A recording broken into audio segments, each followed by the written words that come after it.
I did not think Denny sent him. You did. And then afterwards, I believe your argument is Denny proved that he sent him by what he said in the post-race interview. Yeah. And that didn't change me either. He got out and said, "What do you expect me to do?" When they asked him, was that retaliation? He goes, "What did you expect?" I've got to. Now, Denny didn't say, yes, that was retaliation. Right. He did not. Big check the box. But he can't. He's seen guys get penalized for that. That's right.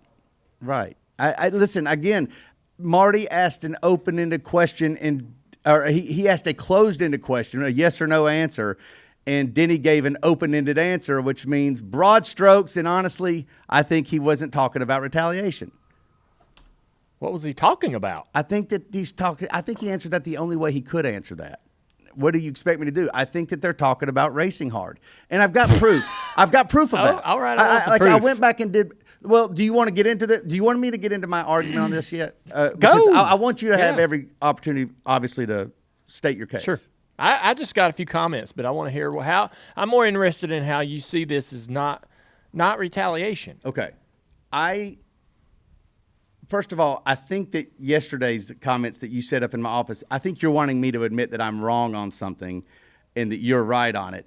And I will tell you that I am wrong in one thing, but not that. I don't think I'm wrong in that. I think Denny did not wreck him.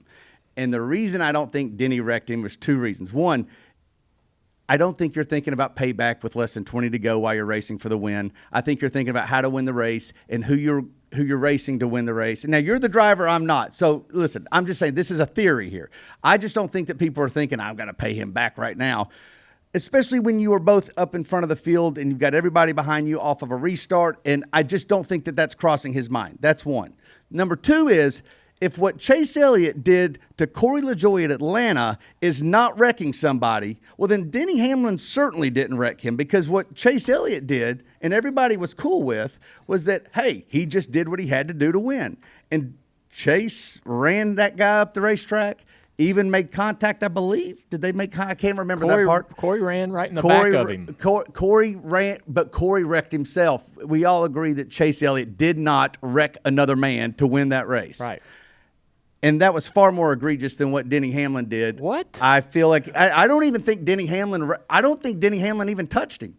Are you kidding me, Mike? Hey, door bumper clear. Doesn't think they did either. You need to watch the freaking race. I did watch the race. They hit. The smoke come off the cars. I don't think they listen. Oh my God. They might have touched a little bit, but honestly, they didn't touch him like Chase and Corey did. He was up alongside. They was side by side door slamming. He ran into the wall.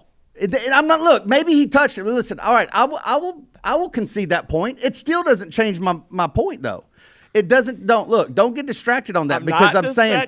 You just lost all credibility saying that they didn't even touch. Then me and DBC did too. DBC said he didn't touch him. Who gives a damn about DBC in this room? A lot of other people. I'm not alone. I'm not alone. You didn't. I'm not alone in this. I'm not arguing with DBC. They ain't I'm here. not alone in this. They ain't here. I'm not either. I'm not the only I one. got an army behind me. Did Chase Elliott wreck Corey LaJoie? No, they weren't side by side. But Denny Hamlin did? Yeah. Hold up, Matthew. Oh, wait. If Denny Hamlin. You got DBC, saying, I got Matthew. Denny Hamlin, you're saying Denny Hamlin wrecked Ross, but Chase did not wreck Corey. Right. You and I just disagree on that. I think that if people that had no problem with what Chase did to win that race, I saw Denny doing this exact same thing. Exact same thing. Yeah. He was defending his position. Now, let me tell you where I am wrong. I was not. I don't think I'm wrong about that. Okay. I think I'm wrong in interpreting Denny Hamlin's comments after Gateway and after Atlanta as if it's the same type of aggressive comments as Jimmy Spencer when he says, when you mess with the bull, you get the horns. Or when, after the 87 All-Star race where, Bill and your dad went at it and your dad's like, I ain't taking it, in this post race. Like when these guys said something, you knew hell was coming with it. I don't think when today's drivers say anything, hell ain't really coming with it. But I wanted it in this case. I felt like it, what Ross did to Denny at Gateway warranted hell coming with it. And so when Denny said what he said, we all sort of interpreted that. By the way, I think I was wrong in that, but I think everybody else was too, if anybody would admit it. But I went back and watched these interviews, right? And this is what things Denny said. I've reached my peak. Things just work themselves out in the end.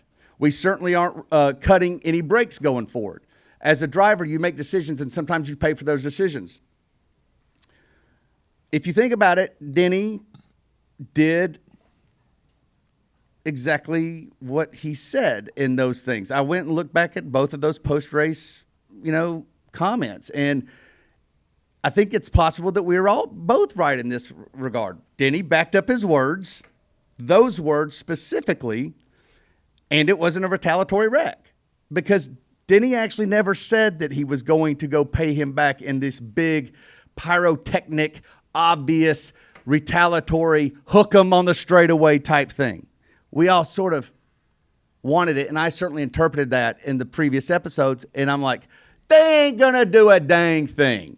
This guy, they're not capable. They're not bringing hell with them. They're all talk because, usually when, like Theodore Roosevelt said, speak softly and carry a big stick. Well, if you speak loudly, then usually that's the extent of your intimidation is when you're going to go out there. Because you know what you still could do? You could still always just go out back and fight it out if you want to deliver a message. That's still an option. Nobody's doing that.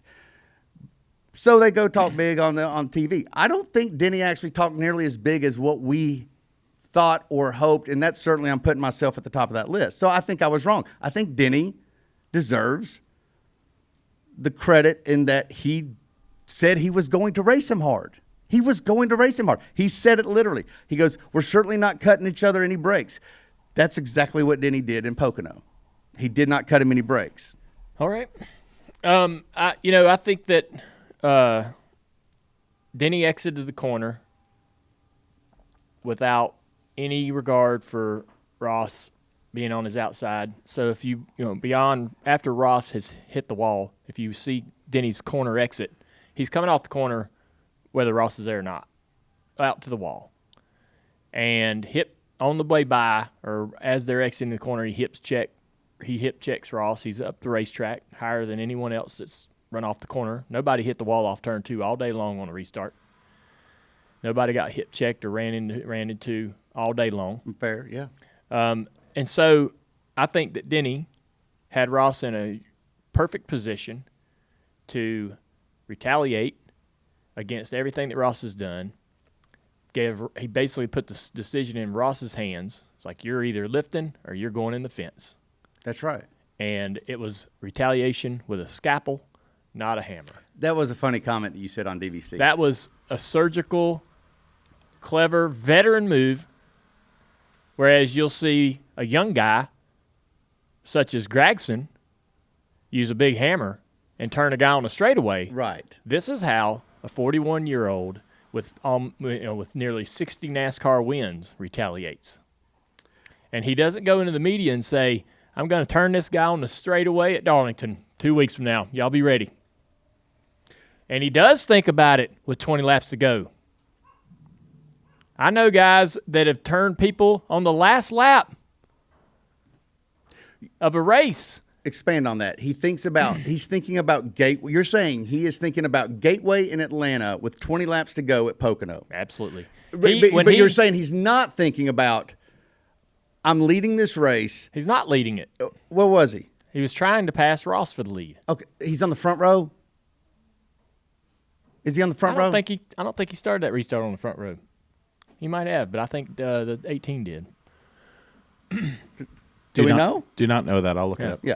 So they're up there to try race for the win, and he knows he's got Ross Chastain on the out. I give you that. He knows who he's racing for the win. Well, let me finish. So I have been watching races all my life, and I have seen plenty of guys wreck guys out of the lead in retaliation for something else that has happened between them on the racetrack, and certainly inside of 20 laps to go, even on the very last lap.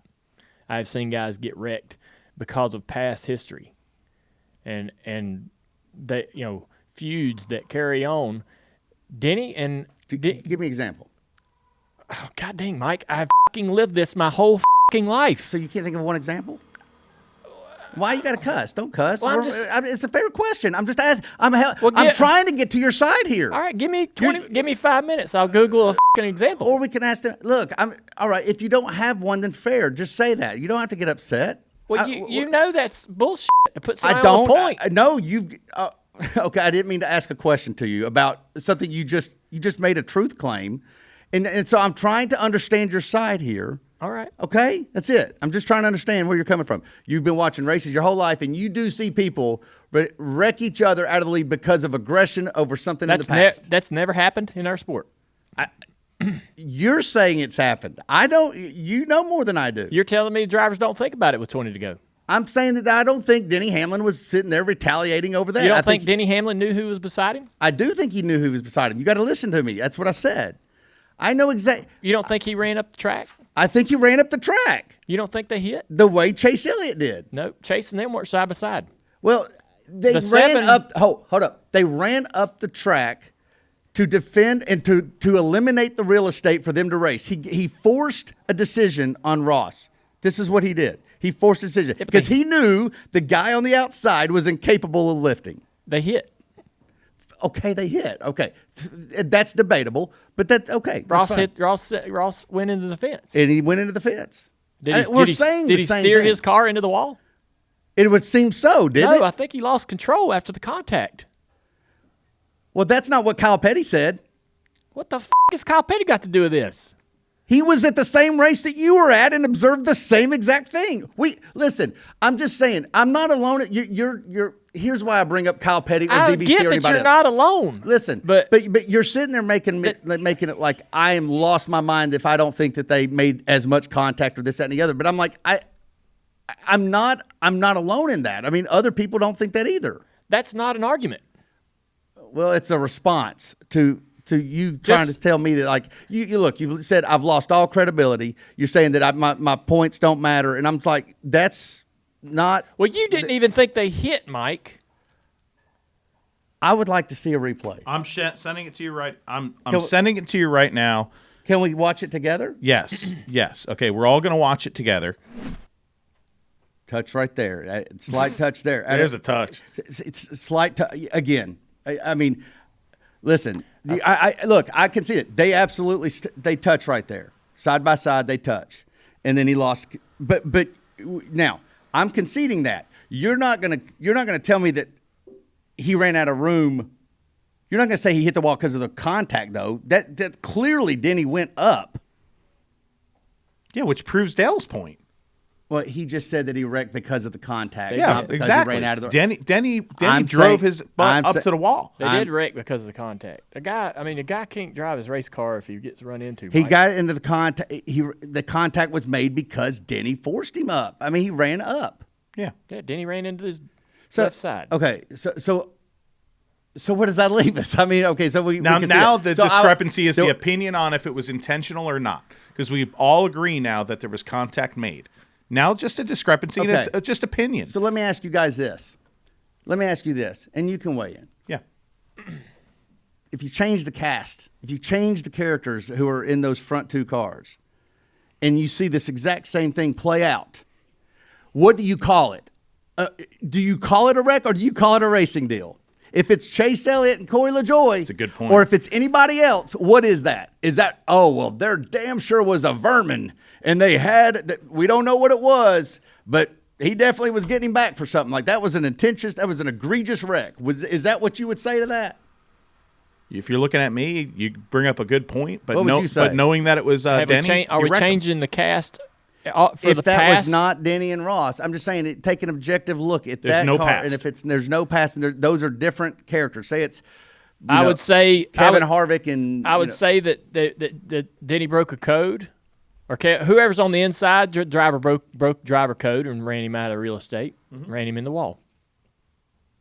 That's fair. That's what happened. That's literally what you're watching. Did Chase Elliott break code? They weren't side by side, Mike. They went down at Atlanta.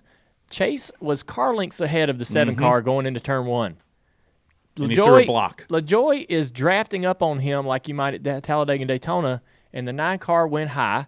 Corey run into the back of him and then hit the wall. Not even close to the same situation. Did Chase Elliott go high? Yes, with like 15, 20 other cars in the So fucking corner. you're saying it breaks driver code to do what exactly? To drive into the left side of a guy and run him into the fence? They were literally side by side. If there's no past, it's just, hey, man, that guy run me high. He run me in the wall. Ross would get out or whoever and say, damn, he run me in the wall. What the hell?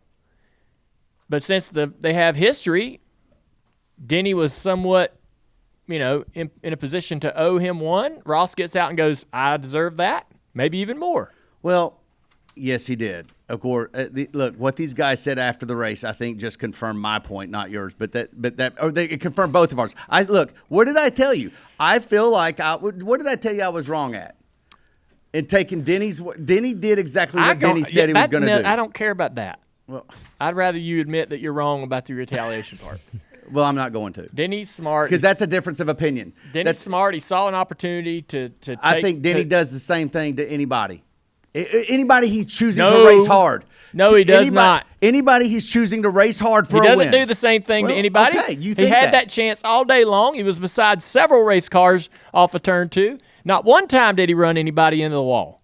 Not once. Did you hear what I said? Anybody he's choosing to race hard, whether that be who they are, or whether it be everybody hard. Let me finish. Whether it's whoever he races or whatever time of the race it is, that also matters. In this case, what he did all day, on lap 17 versus what he's doing with 17 to go, are two different things. Now it matters that it's 17 to go. You said that they don't even think about that. No. That's you're saying the opposite of what I said. I said it absolutely. He's sitting there. He's got to determine, hey, I'm winning this race. I gotta beat who? Oh, it's Ross Chastain. It's Kyle Busch behind him. It's Kevin Harvick behind me. These are the people I've got to beat. And of course, you know what time of the race it is. That's my point. I didn't say it didn't matter. All right. We don't agree. We don't agree. No. Hey guys, I'm here to tell you 3 reasons why I love our sponsor, Tire Pros. Number 1, Tire Pros loves cars as much as I do. Number 2, they have great service. Number 3, they're committed to getting you back out on the road. Plus, they've got this really cool logo.